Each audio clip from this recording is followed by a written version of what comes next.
그래서 교재를 한번 열어보시면 교재를 이제 보면서 하나씩 할 거니까 전체적으로 이렇게 1, 2, 3, 4, 5, 6, 7, 8, 9 이렇게 돼 있고 1번, 2번은 되게 짧게 할 겁니다. 1번은 여러분들이 내부회계 업무를 하시니까 아는 내용이고 2번은 재무제표 작성 원리는 완전 회계 원리라서 이거는 내부회계 전담자들 대부분 아시는 내용이니까 너무 회계 원리라서 그다음에 3번부터 프로세스별로 여기서 얘기하는 IFRS 이슈가 뭐냐. 그러니까 감사인들이 와가지고 이게 문제다. 이거 통제에 있어야 됩니다. 하는 이슈들이 뭐냐. 그런 거 위주로. 그런데 딥하진 않게 이렇게 넓게 공부를 하도록 하겠습니다.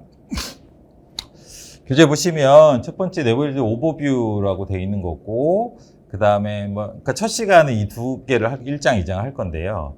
이 오버뷰의 내용은 이제 내부회계에 대한 내용이긴 한데 결국은 감사인들, 그러니까 우리가 내부회계 업무를 할 때 항상 생각하셔야 될 거는 감사인을 항상 가운데 놓고 생각하셔야 되거든요. 왜냐하면 감사를 받지 않은 의미가 없어요.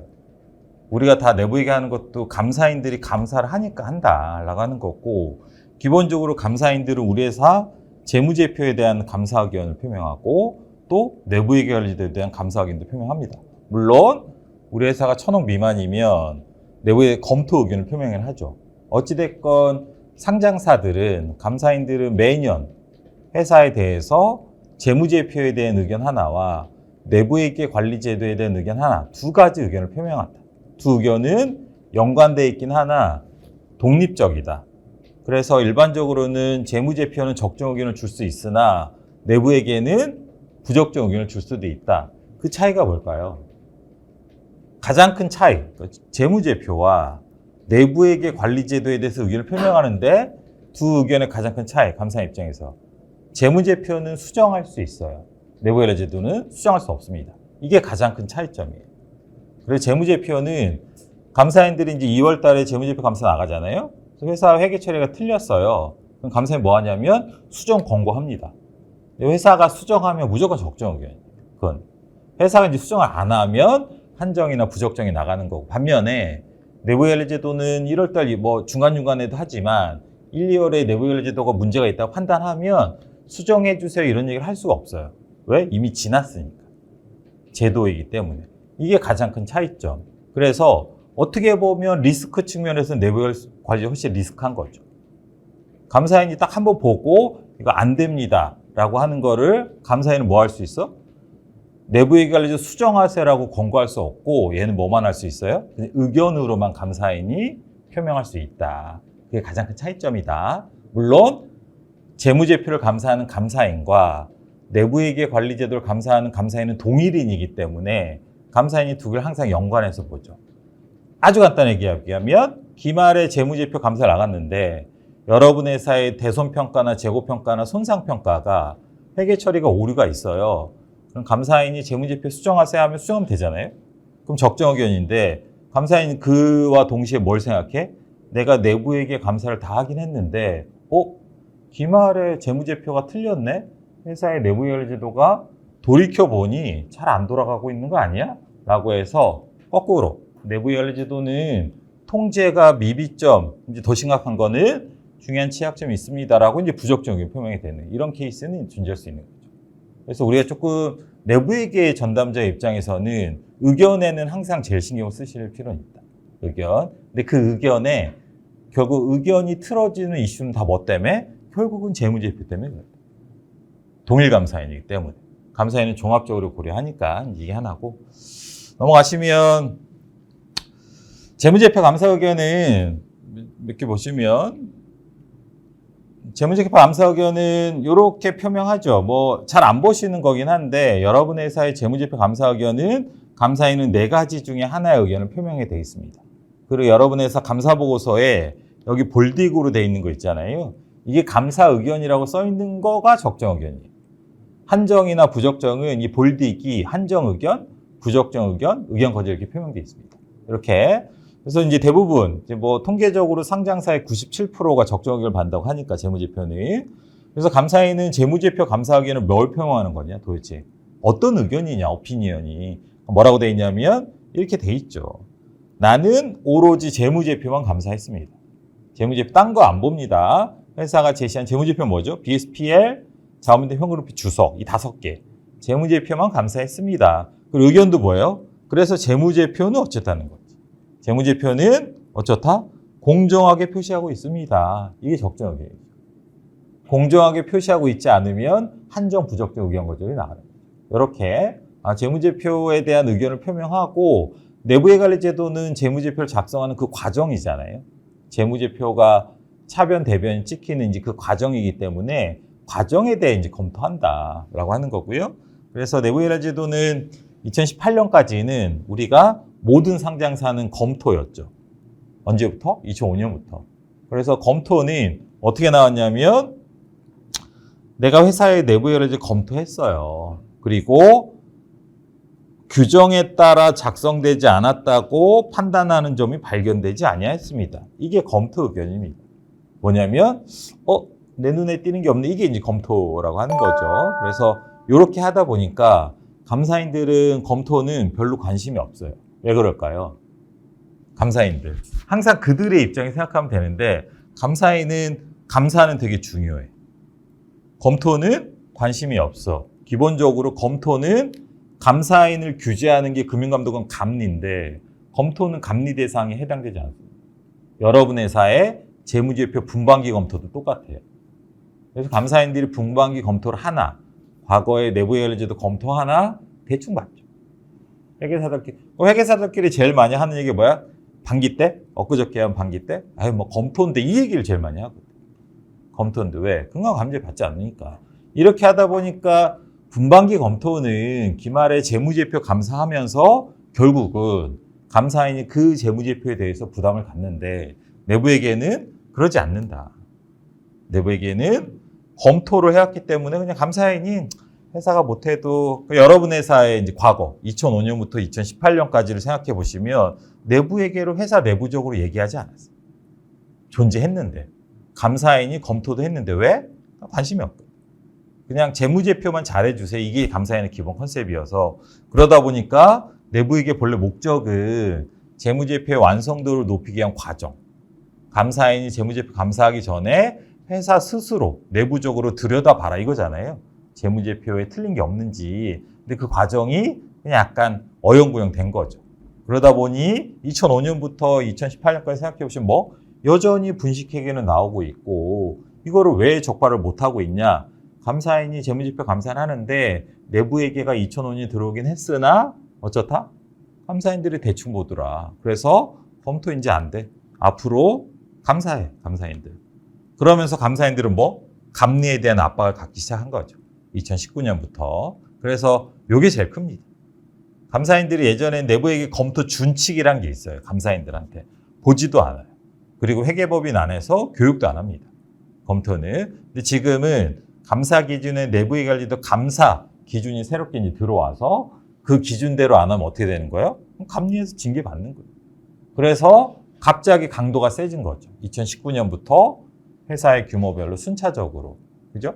그래서 다행인 거는 처음 도입하고 3년 동안은 계도 기간. 그래서 이제 감리를 하지 않겠다라고 했는데 3년 지나면 이제 하겠다. 이런 거잖아요. 그래서 여기 보시는 삼성전자도 2019년, 20년, 21년 감리 대상이 아니다.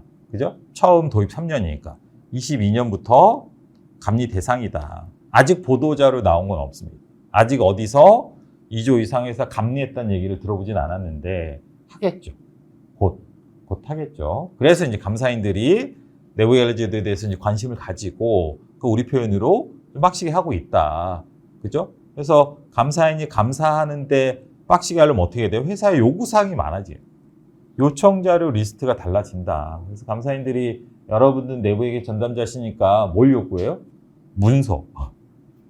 다큐멘테이션. 문서 주세요. 말로 하지 마시고. 이게 이제 포인트인 거죠. 이게. 왜? 재무제표 감사의 포인트도 문서 검사거든.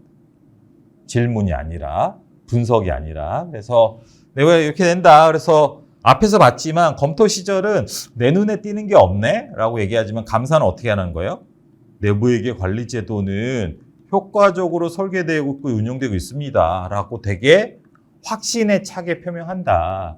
그래서 문제 검토처럼 드러나지 않는 내 눈에 띄는 게 없네. 이런 걸 뭐라고 하냐면 소극적 확신이라고 얘기합니다. 재무제표 감사도 그렇고 내부회계 감사도 그렇고 이런 거는 적극적 확신이라고 얘기합니다. 감사인이 적극적 확신 또는 합리적 확신을 표명하려면 뭘 해야 돼? 문서 검사해라. 이게 요구사항이에요. 감사인한테. 감사인이 문서 검사하려면 뭐? 회사가 문서 줘야죠. 그래서 뭐 RCM이니 플로우 차트니 하는 산출물을 줘야 되고 설계평가, 운영평가 했으면 그 결과에 대한 문서를 줘야 되고 그 문서에 대한 뭘 줘야 돼? 증빙을 줘야 돼요. 그게 내부회계 제도의 이제 끝인 거죠. 이렇게 이해하시면 될 것 같고요. 좀 넘어가시고 이런 것들은 그냥 내부회계 관리 제도에 대한 내용이니까 넘어가시고 이것도 결국은 2002년에 앨론이랑 월드컴이라는 분식회계를 통해서 미국의 사베인스 옥슬리라고 하는 액트가 이제 제정이 됐다. 이걸 이제 사베인스 옥슬리 이 두 상원원장, 하원원장 이름을 따서 삭스라고 이제 미국에서 줄여 썼고 미국은 삭스 오디스를 2004년부터 했다. 대한민국도 글로벌 트렌드로 IFRS 따라가듯이 따라가야지 라고 해서 이제 2005년에 대한민국 삭스가 들어왔는데 그래서 이제 K삭스라고 우리가 붙이긴 했는데 대한민국은 삭스 리뷰로 들어왔죠. 2005년에. 그리고 2018년, 2019년부터 삭스 오디스 생겼다. 그래서 2018년, 19년에 뭘 했냐면 빅4가 미국의 삭스 오디스를 스터디하기 시작했어요. 관심이 아니었다가 이제부터 보니까 봤더니 미국은 그래서 삭스 오디시인데 미국은 처음에 15%가 부적정 의견을 받았고 지금 현재 아웃스탠딩으로 5% 정도의 상장사들이 감사인으로부터 삭스 오딧 부적정 의견을 표명받고 있는데 대부분이 뭘까라고 해서 리포트는 뭐냐면 재무제표 회계 처리 오류다. 왜? 내부회계의 목적 자체가 그거기 때문에. 내부회계는 딴 게 아니라 우리 회사의 왜 내부회계는 효율을 논하지 않거든. efficiency는 내부의 관심 대상이 아니고 오롯이 effectiveness. 그래서 재무제표 왜곡을 줄이는 그런 통제들이 잘 돼 있냐를 보는 거기 때문에 그게 이제 미국은 뭐 되게 했다가 점점 줄었고 대한민국은 2005년부터 해왔지만 그 효과성 이제 문제가 생겨서 여기 보시면 2005년에 내부회계 제도가 모범 기준이 제정이 됐고 외관법에 들어와서 이제 쭉 결국은 여러분 회사잖아요. 회사는 내부회계 관리 제도라고 하는 거를 2005년부터 계속 운영하고 있는 지금까지 큰 변화가 없습니다. 큰 변화. 회사 입장에서 변화는 뭐예요? 모범 기준이 새롭게 나왔다. 2018년에. 그리고 내부회계 관리 제도는 재무제표 작성 과정의 그 완성도를 높이기 위한 거니까 뭐? 회계 기준이죠. 근데 회계 기준이 2011년에 바뀐 거? 이게 큰 거죠. 과거에 K-갭이라고 하는 우리나라의 기업회 기준에서 2011년에 IFRS라고 하는 한국채택국제회계인으로 바꾼 게 제일 크죠. 우리가 오늘 배울 것도 2011년에 개정된 K-IFRS를 배울 거긴 합니다. 왜냐하면 K-IFRS로 작성된 재무제표 완성도를 높이기 위한 거니까. 그래서 회사는 큰 틀에서는 변화가 없었지만 감사인들은 2005년부터 이제 검토하다가 2018년부터 2019년부터 감사하라. 이게 이제 감사인한테 되게 큰 거고, 여기 이제 회사의 요구사항이 달라진 거다. 이렇게 넘어가시고, 그 다음에 내부회계 제도는 외관법 8조에서 이제 규정하고 있고요. 여기서 뭐라고 돼 있냐면 회사는 내부회계 제도를 운영하세요. 감사인은 내부회계 제도 감사하거나 검토하세요. 회사는 어떻게 운영해야 돼요? 모범 기준에 따라서 운영하세요. 이렇게 돼 있는 거. 감사인은 어떻게 감사해요? 회계 감사 기준에 따라서 감사하세요. 이렇게 돼 있는 거죠. 요 틀은 좀 기본적으로 이해하시고, 그러면 감사인이 감사하는 내부회계 관리 제도 말고, 그 다음에 재무제표 감사는 이 틀로 따지면 뭐죠? 재무제표 감사는 이것도 외관법인데 회사는 재무제표를 작성해야 됩니다. 그건 어디 있어요? K-IFRS. 감사인은 그 재무제표를 감사해야 됩니다. 회계감사계죠. 똑같습니다. 결국은 재무제표 감사할 때 감사인은 뭘 보는 거예요? 회사의 재무제표가 IFRS에 따라서 하고 있냐? 이거 보는 거예요. IFRS 요구사항대로 하고 있냐? 이게 재무제표 감사. 내부회계 제도는 회사의 내부회계 관리 제도가 모범 기준에 따라서 하고 있냐? 이거 보는 거죠. 그래서 앞에서 넘어간 걸 다시 보면 재무제표 감사는 뭐라고 돼 있어요? 감사 의견이. 요거. 재무제표 감사는 회사의 재무제표는 공정하게 표시하고 있습니다. 근데 감사인이 느낌으로 하는 게 아니잖아요. 공정하게 표시하고 있습니다는 뭘 보고? 회사의 재무제표가 한국채택국제회계 기준에 따라 작성됐는지를 봤다. 이거 이런 건 이제 준거 기준이라고 얘기하죠. 내부회계 제도는 뭐예요? 내부회계 제도는 내가 내부회계 제도 감사하는데 효과적으로 설계 운영되고 있습니다. 뭐에 따라? 내부회계관리제도 설계 운영 개념체계. 이게 이제 모범 기준이죠. 그래서 감사에는 모범 기준을 깔아놓고 회사의 내부회계관리제도가 모범 기준 요구사항대로 하고 있는지를 본다. 재무제표는 IFRS를 깔아놓고 그거대로 재무제표가 작성됐는지를 본다. 이렇게 넘어가시고 검토 리뷰는 그렇다라고 하는 거고 뒤에 페이지 좀 쭉쭉 넘길게요. 뒤에 페이지에 보시면 이게 현행의 내부의 규정이죠. 외관법상 이게 이제 별도 재무제표에 대한 내부에 대해서 감사를 받아야 되는 거, 연결 재무제표에 대해서 내부의 감사를 받아야 되는 거. 그래서 2조 이상, 5천억 이상, 1,000억 이상, 1,000억 미만 상장사들 대비해서 우리 회사가 대상이 언제냐 이것만 아시면 될 것 같아요. 지금 현재는 올해 24년이니까 지금 현재는 일단은 1,000억 미만은 내부회계 감사에서 빠졌어요. 빠졌다는 거는 과거랑 똑같이 검토받는 검토. 아예 안 하는 게 아니라 그죠? 검토받는 거고 5천억 이상 비상장도 마찬가지고 그러면 1,000억 이상의 나머지 상장사들은 뭐 하고 있어요? 내부회계 감사를 이미 받고 계시죠. 뭐에 대해서만? 별도 재무제표. 그래서 그 다음에 연결 내부회계 관리제도 왜 US삭스는 원래 시작부터 연결이었으니까 그 연결에 대한 내부회계 관리제도는 언제? 23년. 원래 올해가 5천억 이상이었는데 작년에 그냥 늦췄죠. 5년 이후에. 그래서 아직 이제 먼 얘기가 됐다. 지금 현재는 요 회사들 2조 이상만 연결 내부회계 관리제도가 감사 대상이 되고 있다. 감사. 그럼 나머지 회사들은 5천억 미만 회사들은 연결은 내부회계 관리제도 검토도 받지 않고 감사도 받지 않는다. 언제부터? 2029년 30년부터. 이렇게 가봐야 되겠죠.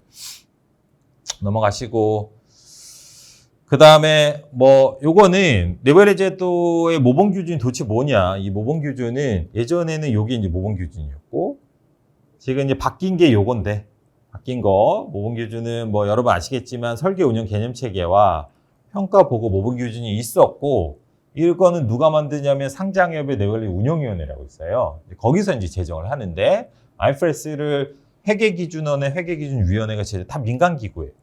제정하는데 금감원이 갑자기 작년에 껴들어서 금감원이 그래서 요거는 모범 기준대로 하고 요거는 평가 보고 요거 있잖아. 요거 운영에 맞는 거 요거 이제 하지 마. 평가 내부에게 설계 운영 평가 볼 때 평가하는 거 있잖아요. 설계 평가 운영 평가 여러분 전담자들이 주로 중심이 되는 거. 평가하고 또 나중에 보고할 때 모범 기준 따르지 마. 왜? 금감원이 내가 가이드라인 만들어 줄게.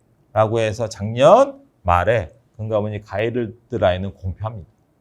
그래서 언제부터? 24년 1월 1일부터는 설계 운영 개념 체계는 모범 기준대로 하고 평가 보고는 금감원 가이드라인에 따라서 해라. 이게 이제 금감원 요구사항이죠. 그게 언제부터? 올해부터. 2024년부터. 여러분 회사는 어떤 회사들은 평가 보고 가이드라인에 따라서 설계 평가, 운영 평가, 그 다음에 보고를 이제 하고 계시고 어떤 회사들은 과거대로 이렇게 평가 보고 모범 기준대로 하고 있습니다. 그 이유는 금감원에서 요거 이제 평가 보고는 이제 운영위원회까지는 금감원 가이드라인에 따라서 해서 금감원이 내가 이제 할 거야, 내가 감독할 거야라고 하고 이관 한 다음에 뭐라고 돼 있냐면 24년 1월 1일부터 하세요. 가이드라인. 올해부터죠. 대신 이제 혼란스러우니까 대신 24년은 과거의 평가 보고 모범 기준대로 해도 됩니다. 대신 25년부터는 안 되니까 우리는 25년부터는 금감원의 평가 보고 가이드라인에 따라서 평가 업무, 보고 업무를 해야 되는데 제가 작년에 그러니까 제가 이제 재정 과정에 낀 건 아니어서 왜 낸 거야? 라고 해서 봤는데 내용은 똑같아. 내용은 문구도 똑같아요. 왜 그런지 잘 모르겠습니다. 그래서 특별히 내용적으로는 달라지는 건 없지만 어찌됐건 규정은 아셔야 되니까 2025년부터는 설계 운영 개념 체계와 뭐가 있는 거예요? 평가 보고 금감원의 가이드라인이 있다. 이렇게 업무를 좀 쪼개서 하실 필요는 있다. 근데 감사인이 평가 보고 가이드라인 때문에 이렇게 해야 됩니다라고 얘기는 하지 않을 거예요. 왜? 똑같으니까 내용이. 넘어가시고 요거는 운영위원회 홈페이지니까 뭐 보시면 될 것 같고 또 넘어가시고 여기까지가 내부 얘기 이제 오버뷰였고요. 재무제표 작성 원리는 일단은 다 패스. 여러분 차변 대변 얘기하면 싫어하실 거예요. 아니 그 정도는 알아요 이렇게 패스. 처음에 만들 때는 하려고 했었는데 이게 다 의미 없어요. 그 다음에 세 번째 챕터 IFRS 재무제표 구성. 이제 우린 실무자시니까 그죠? 내부회계 업무를 하시니까 그리고 결국은 내부회계는 큰 틀에서는 CFO 라인에 있기 때문에 언제든지 이제 회계 업무를 하실 수 있고 아니면 회계를 하신 분도 계시기 때문에 IFRS는 꼭 아셔야 돼요. IFRS는 이거는 절대 없어질 수 없기 때문에 그래서 IFRS에 대한 공부를 할 겁니다. IFRS 내용이 엄청 많죠. 그래서 오늘 7시간 동안에 다 하진 않고 7시간 동안은 약간 어떻게 보면 수박 겉핥기로 할 거예요. 수박 겉핥기로. 그런데 그 틀은 아실 필요는 있다. 그리고 여기 보시면 밑에 이제 1002로 재무제표 표시는 이게 기준서에 대한 내용이고 뒤에 페이지 보시면 여러분들이 회사에 언제 입사하셨는지 잘 모르겠지만 우리나라는 2010년까지는 K-갭이라고 하는 기업회계 기준이 있었어요. 2010년까지는 기업회계 기준 누가 적용해? 상장, 비상장 다 똑같았습니다. 그걸 구분하지 않았어요. 그러니까 대한민국에 있는 모든 외감 대상들은 기업회계 기준에 따라 재무제표 작성하세요. 그리고 걔는 되게 얇았다. 그래서 예전에 제가 회계사 공부할 때는 기업회계 기준을 외웠어요. 워낙 얇으니까. 그러면 그 얇은 거 안에 여러 가지 회계에는 거래를 기록하니까 여러 가지 거래를 더 커버할 수 있냐? 못하잖아요. 못할 때는 어떻게 했어요? 금감원이나 회계기준원에 질의를 했죠. 국세청 질의하듯이. 그럼 질의하면 다 답을 달아줘요. 갑설이 맞아요? 을설이 맞아요? 질의면 요거는 갑설이 맞아. 그러니까 전혀 불편함이 없었죠. 그런데 이 K갭의 태생이 글로벌 트렌드랑 상관없는 거기 때문에 뭐라 그랬어요? 글로벌 캐피탈 마켓에서 야, 삼성전자 재무제표고 무슨 기준으로 만든 거야? 라고 이제 챌린지를 하기 시작했지. 돈 잘 버는 건 알겠는데 재무제표 왜 재무제표 가지고 경제적 의사결정하니? 믿을 수가 없네? 라고 해서 안 돼. 글로벌 트렌드랑 안 맞아. 그래서 그럼 우리나라도 2007년에 글로벌 트렌드 갑시다. 봤더니 두 개가 있었던 거지. 전 세계 글로벌 트렌드는 딱 USGAAP과 IFRS라고 하는 게 있는데 우리는 어떻게 했어요? USGAAP 하지 말고 IFRS를 따릅시다. 국제회계 기준 앞에 K를 붙입시다. KIFRS. 2011년부터. 대신 상장사만. 비상장사는 2011년 동시에 일반기업 회계 기준이라고 하는 걸 우리나라에서 제정했어. 비상장사들은 뭐 글로벌 캐피털 마켓이랑 상관없으니까 그냥 우리나라에서 만든 일반기업 회계 기준에 따라서 하시면 됩니다. 그죠? IFRS는 상장사는 무조건 국제회계 기준을 따라서 재무제표 작성하세요. 언제부터? 2011년 1월 1일부터. 그죠? 그리고 비상장도 원하면 KFRS 할 수 있습니다. 그리고 KFRS는 여기 나왔죠. 144개국 고쳐야 되겠네. 167개. 이런 건 중요하지 않는데 그럼 뭐예요? 전 세계 200개 나라가 있다 치면 대부분의 나라는 IFRS 적용하고 있다. IFRS. 그러면 IFRS 적용하지 않는 나라는 어떤 나라? 여기 옆에 있는 미국. 미국은 USGAAP 따로 있으니까. IFRS를 적용하지 않는 나라는 미국, 중국, 일본, 베트남. 4개 나라만 IFRS 적용하지 않습니다. 나머지 나라는 한국 포함해서 다 국제회계 기준을 적용하고 있는 나라다. 무슨 말이냐면 재무제표를 작성하는 기준이 다 똑같다. 전 세계. 그러니까 대한민국은 그 167개 나라 중에 하나인 거죠. 그러니까 이건 이 국제회계 기준 누가? 우리나라가 제정할 수 없어. 그리고 167개 나라가 공통적으로 적용해야 돼. 그래서 IFRS의 가장 큰 특징이 뭐예요? 원칙 중심의 회계라고 얘기합니다. 딥하게 못 들어가요. 나라마다 상황이 달라서.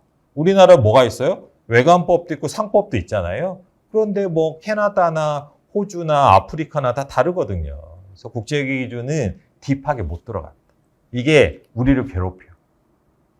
네, 예전에 K갭 시절은 애매한 거는 그냥 근거면 질의해버리거든. 답을 달아주면 그대로 하면 돼. 최근에 삼바가 그런 얘기였잖아요. 삼성바이오로직스가 삼성바이오에피스를 왜 종속기업으로 했다가 관계기업으로 그죠? 바꾸고 그 다음에 그 관계기업으로 인식하고 종속기업 투자 처분 이익을 4조 8천억을 인식한 게 금감원이 몇 년 전에 분식회계다 라고 했다가 최근에 행정소송으로 뒤집혔잖아요. 다 뭐 때문에? 그러면 결국 지배력이 뭐냐라고 하는 거는 알아서 하세요. 그러니까 이런 컨셉이 된 거예요. 질의를 할 수 없었습니다. 그 당시에. 이런 게 하나 있었고, 그래서 지금 2011년 이후 회사도 그렇고 감사인도 그렇고 좀 어려워졌죠. 회계가 옛날보다. 그리고 뭐 그 와중에 여러분들이 하나 아셔야 될 게 뭐예요? 2014년이 어떤 해였냐면, 그러니까 회사를 좀 오래 다니신 분들 알겠지만 예전 2014년 이전에는 감사인들이 뭐 해줬어? 내가 하기 싫어하는 거 다 해줬거든. 현금 흐름표 그려줘, 주석 다 만들어줘, DSD도 감사인이 해줘. 그리고 우리가 싫어하는 이연법인세 해줘. 또 뭐 해줘? 연결해줘, 지분법 해줘. 그리고 제가 회계법인에 들어갈 때도 입사하자마자 인차지가 저를 불러서 뭘 가르쳐? 현금 흐름표를 가르쳐. 네가 감사 나가면 현금 흐름표 네가 그리는 거야. 그런 시절이 왔다 보니 뭐가 문제였어요? 내가 작성한 현금 흐름표를 내가 막상 감사 필드 나가서 틀린 건 발견하면 얘기를 못합니다. 이런 걸 뭐라고 하냐면 자기감사 위험이라고 합니다. 감사인이 회사의 재무제표 작성 과정에 관여해서 그러면 감사인의 가장 큰 덕목은 뭐예요? 독립성인데 재무제표 작성 과정에 관여하면 안 되잖아. 그래서 제가 2001년 사번인데 그때부터 어떻게 하면 독립성을 확보할까 끙끙 앓다가 2014년에 뭐가 생겼어요? 감사인이 필드 나오면 사전 재무제표 제출하잖아. 그때 그 제출한 재무제표를 금감원에도 제출해. 이게 이제 2014년이죠. 그래서 언제? 주총 6주 전에 별도 재무제표는 연결은 주총 4주 전에 금감원에 DSD 파일을 제출해. 그 파일은 감사인이 필드에 나와서 주는 그 파일이랑 똑같아야 돼. 감사인은 감사조서에 회사가 금감원에 사전 제출한 제시 재무제표가 내가 받은 재무제표랑 일치하는지 여부를 확인하는 조서를 만들어야 돼. 감사인은 2014년부터. 그래서 2014년부터 사전 재무제표 제출하면서 어떻게 했어요? 재무제표 작성을 회사가 스스로 해야 돼. 그래서 이제 이때부터 PE도 많이 쓰고 이렇게 된 거긴 하죠. 공부도 많이 하시는 거고 이렇게 하나 있는 거고. IFRS의 체계를 좀 이제부터 이제 공부할 건데, IFRS 체계는 누가 만드냐? 요거는 IASB라고 하는 국제회계기준위원회에서 만듭니다. 회계부서에 계시면 이 단어를 되게 많이 들어보셨어요. IASB, 국제회계기준위원회. 여기서 제정한다. 그럼 우리나라는 뭐예요? 제정 권한이 없는 거죠. IASB에 제가 알기로는 16개 나라의 보드 멤버들이 모여서, 예전에 우리나라도 한 분 가셨었거든요, 교수님이. 지금은 안 계시는데 그들이 의사결정하는 거예요. 거기서 IAS 1번이라고 국제회계기준 제정합니다. 그러면 대한민국은 국제회계기준 쓰는 나라니까 어떻게 해야 돼요? 걔를 그대로 가져와. 어디서 가져오냐면 회계기준원 안에 회계기준위원회라고 하는 데가 있어요. KSB라고. 여기서 KIFRS 제정해. 그러면 이거는 뭐 하는 거죠? 요거는 IFRS가 KIFRS 올 때 뭐 하는 거죠? 저거는 우리나라랑 상관없으니까 빼고 이런 걸 못 한다는 거죠. 오로지 뭐만 해? 번역만 합니다. 번역만 한국말로 이렇게 되는 거고, 들어올 때. 그리고 KIFRS의 명칭은 기업회계 기준서예요. 우리나라는 공식 명칭입니다. 이게 기준서고, IAS라는 게 들어올 때는 1번은 맞아. 1번은 맞는데 IAS에 들어올 때는 앞에 1000번대가 붙어요. 1000번대. 이게 규칙이에요. 1000번대. 그리고 또 뭐가 있어요? IFRS라고 있잖아. IFRS. IAS 말고. 얘는 1100번대로 들어온다. 요거는 상식